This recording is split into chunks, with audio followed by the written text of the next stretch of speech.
তাহলে নতুন তৈরি এমআরএনএটার এক প্রান্ত থাকলো 5 প্রাইম প্রান্ত, অপর প্রান্ত হলো 3 প্রাইম প্রান্ত।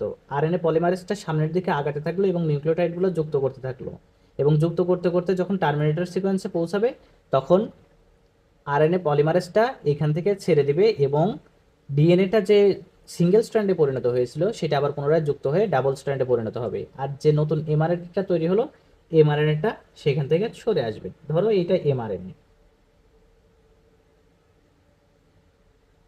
এই এমআরএনএ এর একটা আছে 5 প্রাইম প্রান্ত, একটা হলো 3 প্রাইম প্রান্ত। এই 5 প্রাইম প্রান্তে কি হবে, এই এমআরএনএটা এইভাবে থাকতে পারে না।